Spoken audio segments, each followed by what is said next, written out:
Hey, thank you for being here today. First of all, somebody's phone. Okay. That's all right. That's okay. All right. First of all, thank you for being here today, and I also want to thank you for the coverage that your individual stations and news outlets, the role that y'all played in getting this information out clearly. And it was one of the things that aided us with some of the tips that came in regarding this incident. So first of all, I want to let everybody know that the thoughts and prayers of the Spalding County Sheriff's Office go out to the families of Joshua Wyatt and Carlos Benson. It was a senseless, tragic, completely uncalled for deaths of these two men that hopefully we're going to be able to get some justice for them and justice for their families. So as you know, on Tuesday the 13th at about 12:30, we got a call for a fire. We responded with Spalding County Fire. They located a white Chevrolet Z71 pickup truck just off of Jackson Road, and it was fully involved in flames. When they started to extinguish the fire, they found two bodies in the back in the bed that had been covered in trash, and it was determined, of course, that the fire was intentionally set. The fire completely engulfed the vehicle. It completely burned it. It was so hot that it took a couple of hours for it to cool down to the point where we could actually go in and start processing it. So that leads us to believe that there was some type of an accelerant used to actually set the fire. As soon as we were able to get close to it, our crime scene investigators began working it and gathering evidence, because at that point all we knew is that we had two unidentified bodies in the bed of the pickup truck. There was no VIN number that could be located on the truck because it had been completely burned away. Also, there was no tag on the vehicle. So at that point, it was really a whodunit and who they were. We didn't know anything about it. So we began reaching out to other law enforcement agencies around us. One of the agencies that we reached out to was the Henry County Police Department. They were able to provide us with some information that they had taken a report on April 11th of two missing African-American males that had been reported missing by their families from Henry County. Based on some of the evidence that was recovered from the bed of the vehicle, you remember I told y'all the other day that it was going to be a very meticulous search of the vehicle because it was such a difficult case to work. During the search, we were able to locate some items and some identifying marks that we were able to confirm the identities of being Joshua Wyatt and Carlos Benford. At that point, we started getting information coming in because of the reporting and because of the coverage. We followed up on all of those tips, and eventually that led us to a residence at 375 Dutchman Road here in Griffin. Last night, about 7 o'clock, officers of the Spalding County Sheriff's Office, Special Operations Unit, Cage Unit, and the Spalding County SWAT team executed a search warrant on that residence. When we went inside, what we found was that the majority of the furniture had been taken out of the house and had been burned in a large pile in the backyard. Somebody had gone through the house spraying bleach in an attempt to hide any evidence of what might have been there, what might have happened.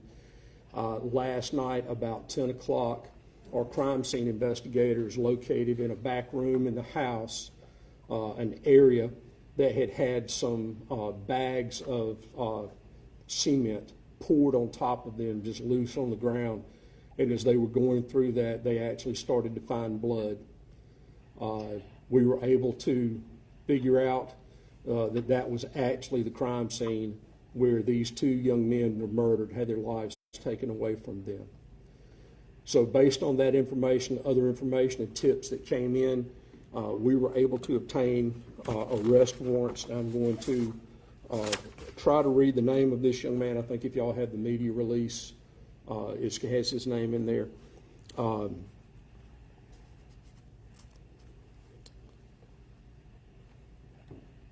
Okay, this morning, Spalding County investigators obtained arrest warrants for Eric Eduardo Cabrillo Lopez.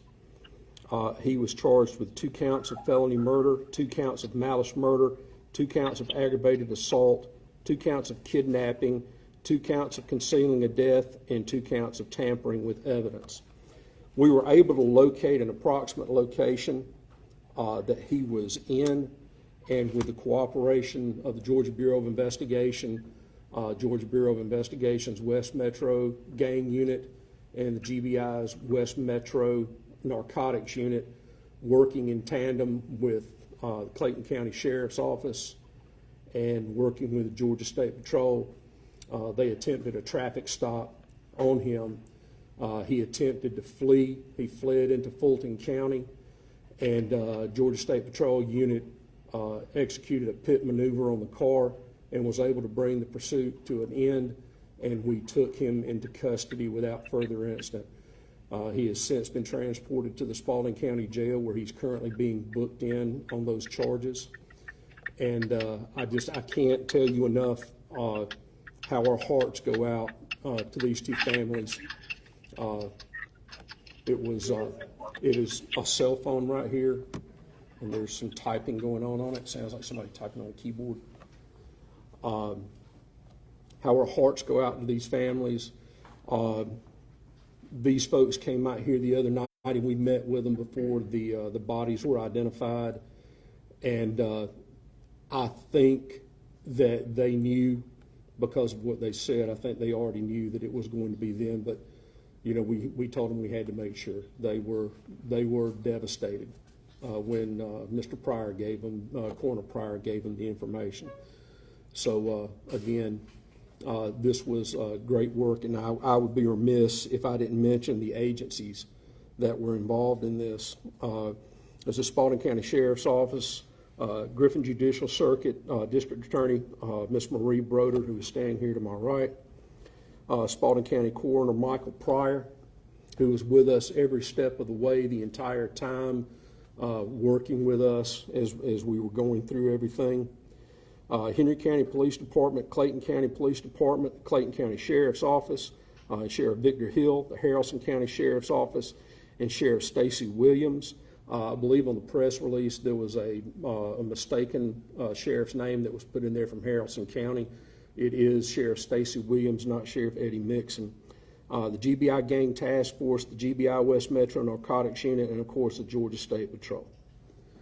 So at this point, I'm going to turn this over to Ms. Broder. Thank you.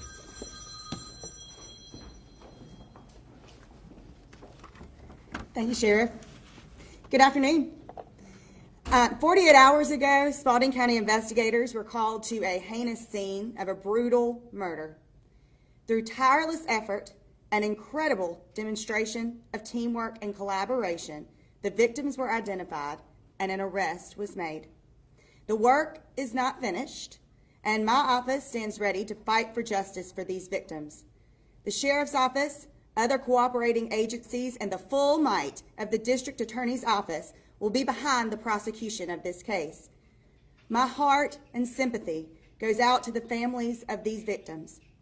Please know that my office will tirelessly pursue justice for your loved ones. And to the citizens of Spalding County, please know that our agencies will never cease in our fight to protect you from those that commit evil. This case was an example of collaboration, teamwork, and hard work. Good-fashioned police work. And I could not be prouder to be the district attorney of this circuit and work with these agencies who never give up. It's truly an honor. Thank you. Does anybody have any questions? Yes, Sheriff. How were the men killed? And give us an idea, if you could, sir, of the relationship between the victims and the suspect. We have not got the report back from the GBI crime lab as to the method of death. They're still undergoing autopsy at this point. It's believed that at least one of them suffered a gunshot wound to the head, and I think the evidence that was recovered last night shows that. We don't know about the Carlos Benson. We don't know what his method of death was yet. The relationship was, this is what we understand about this, is that Mr. Benson, I believe, Mr. Benford, I keep saying Benson, I'm sorry. Mr. Benford had recently come into some money, and he was supposed to meet someone that the family members only knew as a Hispanic male. And they were going to discuss a business venture dealing with some type of venue, performance venue. And that was on April 11th. And that was the last time that any of these two gentlemen were seen. Mr. Benford was a very bad diabetic, and he was insulin dependent. He had already undergone some surgery because of the diabetic condition that he had. So his family automatically assumed something that was wrong because he had not returned to get his medication. Mr. Wyatt was the type of young man who continuously stayed in touch with his family. And when they didn't get phone calls from him like they did on a daily basis, they also, because this was completely out of character for both of them. You say a performance venue, like a restaurant or a Yeah, really all we know is, according to what the family said, some type of a performance venue or some type of a venue. That was the only thing that they said. Are there other suspects? We don't know right now. We are still actively working this investigation. We have not come up with anything right now. We are still working it. This is active. Like Ms. Broder said, this is, we are very small into this investigation, and we are going to follow it until the very end to get everything we can. Yes, ma'am. How far out was the location where he put the bodies in the car? From the residence on Dutchman Road where we executed the search warrant, I'm guessing maybe 3 miles, 4 miles, something like that. We also, directly behind the house on Dutchman Road, the house at 375 Dutchman Road, directly behind that house, less than 500 yards, we recovered Mr. Wyatt's 2000, I think it was a 2017 or 2018 Dodge Ram pickup truck. Can you say the relationship between the suspect and that house? Was he from Spalding County, or what was the relationship with him and the house on Dutchman? We really don't know right now, and I would hate to give any conjecture about that, but we are still in the process of working through all of that. suspect have any prior crimes or charges? Well, we do know this. In 2020, he was deported. We don't know the original charge or the reason that he was deported. And of course, he has now come back into the country and, has murdered these two young men. So inside the wood line, was that an attempt to hide it, or did he just run it off the road? Well, that's kind of a question that we're looking at right now, because you would think that if they really wanted to conceal it, they would have moved it further off the road. As far as the burning vehicle, it was literally maybe 50 yards off the road through like some thick brush, a little wood line and everything like that. So there's almost a part, again, kind of conjecture here, there's almost a part that makes you want to believe that they did it at that spot so it would be found, maybe to send a message to somebody. That is a possibility, but we just don't know right now. Can you elaborate on how these men met each other? I know you said that this was a business venture, but was this through communicating online that they started this partnership? I don't know. The family said that the two young men started talking about meeting with a Hispanic male, and they didn't give any indication as how they might have met or what the relationship was before that, other than they had met this guy and they were going to talk to him about this business venture. Have you guys been able to look through any phone records of theirs or text messages, or even the family? Have they been able to look through social media or anything of that nature? We have not yet. You know, we just arrested him this morning. We did recover phones.